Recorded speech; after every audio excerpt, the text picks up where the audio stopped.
কি হলো? মুখটা পেঁচার মতো করে রেখেছিস কেন? প্রেমের দৃশ্যে গালাগালি বসিয়ে স্ক্রিপ্ট লিখবে না লিখবে না তাই ভাবছে। মানে? বুঝলি কাতু, গতকাল এক পরিচিত ফিল্ম প্রডিউসারের কাছে নিয়ে গেছিলাম কুতুকে। সেখানের ঘটনা শোন। একটা বিবাহ অভিযান নিয়ে স্ক্রিপ্ট লিখুন, মিঠুন চক্রবর্তীর নতুন মুভি কাবলিওয়ালার মতো। কিন্তু গল্পের বিষয়টা তো বহু পুরনো।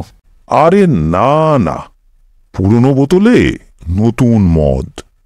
শুধু গল্পের নামটাই পুরনো, কিন্তু গল্পটা নতুন হবে। কিন্তু এই নাম ব্যবহার করে অনেক মুভি হয়েছে। আরে না না, তাতে কি হলো? এখন একটা বিষয় নিয়ে অনেকেই কাজ করছে। ফেলুদা, ব্যোমকেশ, আর কত বলবো। আগামী দিনে কাবলিওয়ালা নিয়েও হয়তো হবে। তা ঠিক। গল্পটা কি আধুনিক প্রেমের গল্প হবে, তারপর বিবাহ, মানে অনেকটা ফ্যামিলি ড্রামা টাইপের? আরে না না, গল্পে প্রেমের পেছনে সময় নষ্ট করে লাভ নেই। পুরনো বোরিং কনসেপ্ট। 2-3 জোড়া ছেলে মেয়ে, প্রথম আলাপেই প্রেম, তারপর গালাগাল। হ্যাঁ, প্রেমের সঙ্গে গালাগালি মানে? আরে না না, এখন তো রাগ, আনন্দ, আদর, যে কোনো পরিস্থিতিতেই গালাগাল। সিনেমা, ওয়েব সিরিজ, ইউটিউব সবেতেই খুব চলছে।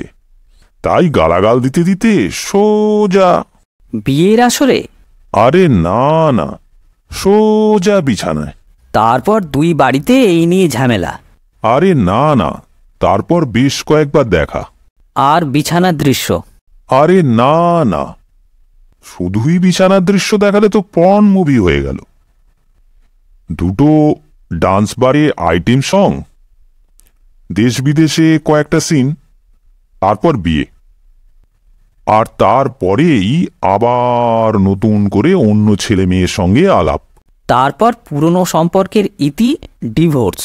আরে না না, এই গল্প মানুষ অনেক দেখেছে। এখানে হিরো হিরোইনের মধ্যে অশান্তি হচ্ছে, ডাইনিং টেবিলে পিৎজা পড়ে আছে। এখন ভাত ডাল ওল্ড কনসেপ্ট, তাই পিৎজা। তা না খেয়ে শুধুই মদ খাচ্ছে, হাসছে, কাঁদছে, ঝগড়া করছে, আবার গভীরভাবে আদরও করছে।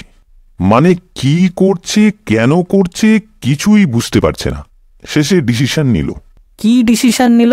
পুরনোকে ডিভোর্স দিল, তারপর পার্টি। সেখানে প্রাক্তন স্বামী স্ত্রী এলো, নিউ বয়ফ্রেন্ড গার্লফ্রেন্ড এলো, পার্টি চলল। নায়িকারা মদ খেতে খেতে প্রাক্তন স্বামীদের কথা দিল তারা সারা জীবন বন্ধু হয়ে থাকবে, আর নতুন বয়ফ্রেন্ডদের বলল তাদের সঙ্গেও সারা জীবন বন্ধু হয়ে থাকবে। কেন, বিয়ের সম্পর্কে আবদ্ধ হলে আবার নতুন করে যদি বয়ফ্রেন্ড হয়, আবার একই অশান্তি। তাই মানে মুক্ত বিহঙ্গ হয়ে বেঁচে থাকো। এই মুক্ত বিহঙ্গটা কি? মুক্ত মানে ফ্রি, আর বিহঙ্গ মানে পাখি বা বার্ড, মানে ফ্রি বার্ড। হ্যাঁ ঠিক, ফ্রি বার্ড হয়ে থাকবে। তবে গল্পের সঙ্গে বিবাহ অভিযানের বদলে বিবাহ বিচ্ছেদ অভিযান নামটাই ভালো যাবে।